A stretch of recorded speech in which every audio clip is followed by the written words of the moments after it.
Today we're gonna be reacting to the odd ones out with Why I Love Comics. And there's Garfield in the thumbnail. Oh, I love Draw a picture right now.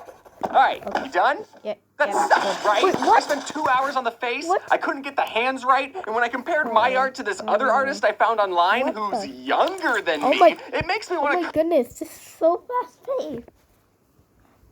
But I love the animation, but also true, James, true. curb stomp this monstrosity so no one ever has to look at it again. What? Okay, now Coffee? think of a joke. Not one you've already heard before. I want you to think up a brand new, never been done before Okay. joke. Okay. Okay. Oh. Garfield!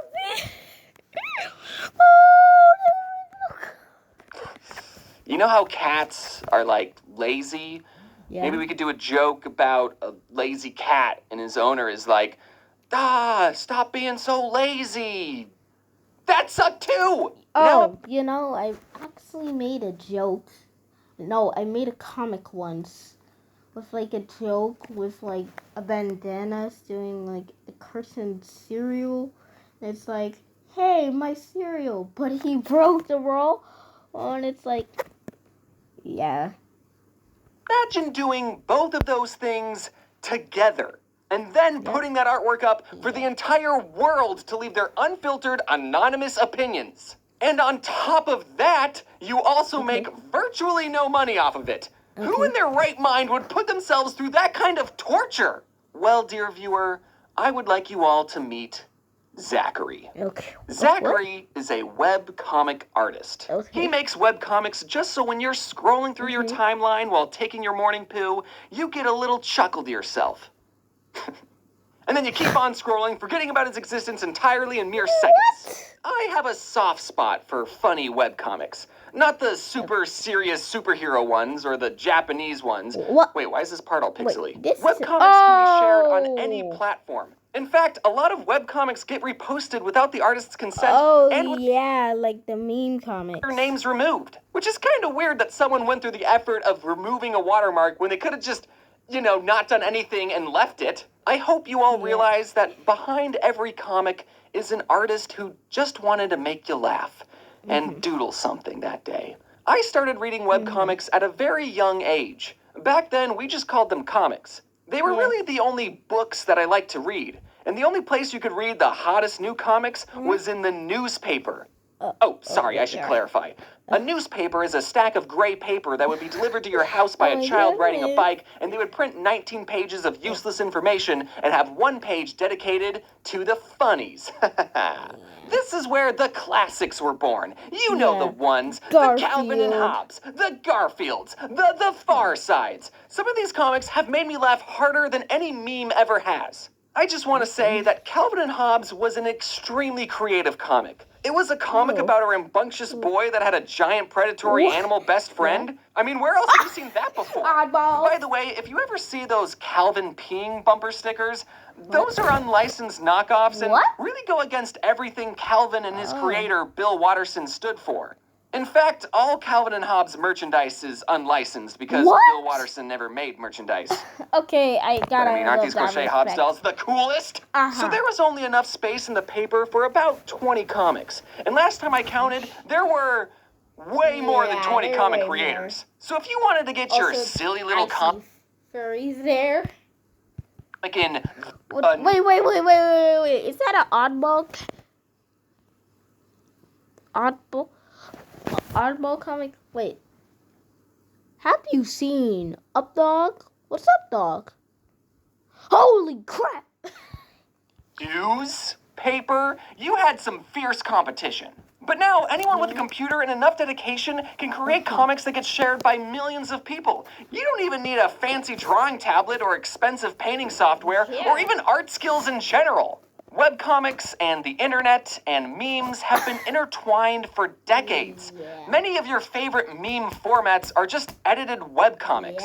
Now, in most cases, if someone took an artist's work, defaced it, and then re-uploaded it without credit, that'd be a bad thing. The memes are different, I guess. Yeah. The reason I'm bringing this up is because I want you all to know that these artists have made other comics that are just as funny. And you should support their work and buy their books. And if you're going to make a webcomic edit, please just keep in the watermark. It's literally more work to take it out. And you're being an asshole. Some of you original gangsters may remember that I also used to be a webcomic artist. Yeah, I know. I posted my first webcomic. I think one of them was named like Kevin. Yeah, I remember. In 2012, which was over 10 years. 10 years? It's been that long? What the fuck? I'll be honest, my webcomics took a little while to get some traction. Let me explain something. All the comics I would read in the newspaper had distinguished characters with personalities. A lot of times, the punchline of a newspaper comic would only be funny because we knew the characters and their mannerisms. Garfield hates Mondays, so instead of him hating Friday the 13th, he hates Monday the 13th. That's a good one, Garfield. So I tried to make a webcomic like that with my own little universe. I'm going to be a little vulnerable for a minute. Let's talk about my OCs I made when I was a 16-year-old boy. There were three main brothers. Jake, who was a self-insert character. Oh my goodness. One time I dressed up as him for Halloween. Justin, the book-smart straight man. Straight man as in the character archetype, not the sexuality. Wait, Bluey? Although if any of the brothers were gay, Justin would be the gay one. What? And Kevin, the laid-back older brother who did whatever he wanted because he's the oldest. Those three were the main boys. Jake, Justin, and Kevin. The three whitest names anyone's ever heard. Now, if you're an up-and-coming comedy webcomic artist, I would suggest not to do what I did. If you're just trying to make someone laugh, you don't need a whole cast of characters that have intricate relationships. Just tell your joke and leave. Or don't. It's your art. You can do whatever you want. Eventually, I wanted to rebrand myself. Instead of having distinguished, defined characters, I went with the very basic-looking character design that had absolutely no distinguishing features at all. And I settled on a design that looked like this. Oh, cool. I mean, over time, I refined it. I originally posted my comics exclusively to Tumblr. It was just me and this other obscure webcomic about trolls. We were the two main ones, really. Yeah. Now, if you're still an up-and-coming webcomic artist, then you should post your comics to every platform imaginable. I learned the importance of cross-platform promotion the not-so-easy way. One day, I got a Tumblr message from someone asking if they could post my comics to a small, unknown app called iFunny. And I said... iFunny? Sure. iFunny? Then that guy would periodically send me messages like, dude, we are blowing up. Our comics keep getting featured. And I was like, our? Then I wake up to messages asking, hey, are you the one posting these to iFunny? And I said, no, but I gave the other guy permission to. You know he's impersonating you and starting beef with other artists. Wait, right? what? It turned out that iFunny was my most popular social media account, and I didn't even have access to it. I eventually got the account back, and now people tell me that they loved reading my comics on iFunny back in the day, which wasn't even part of the plan originally. Webcomics have really impacted me and this channel. Some of my earliest online friends were other webcomic artists, who I don't keep in touch with as much as I should. My bad, guys, I'm sorry. My username is based off my webcomic, my character design was made for my webcomic, and even my Cannonball profile picture is from a panel in my webcomic. I really hope this video makes you appreciate the webcomics that you see on your timeline. I know you see them, they're everywhere. If you come across a comic you like, I want you to try and find the original artist's socials and browse their other comics they've created. I guarantee you'll find some banger comics that just didn't get the same amount of attention as the other ones. And who knows, you might just make a difference in someone's art career. You know, making a whole video about webcomics has made me miss my first... Wait. Is that the chip, the thing, and the penny? That one's SpongeBob episode. First love. A lot of times when I think of a joke, I have to wait 2 months to tell it. And at that point, I don't even know if it's funny anymore.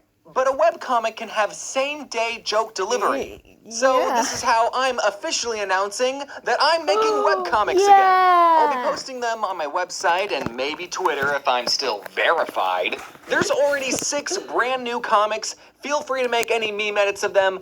I don't care. Also, be sure to check out this amazing reversible toasty plush. It's honestly my favorite thing. And up until April 10th, we're running Merch Madness, where you can possibly score a free VidCon ticket and meet up with me. You don't even need to buy anything to enter, so check out the description for more information. Wait, let's see how many people worked on this. Oh, Rustlight. I'm trying to find someone I know. Oh, Owen, I know him. And I know absolutely no one else. But anyways, guys, that's it for this reaction video. Bye!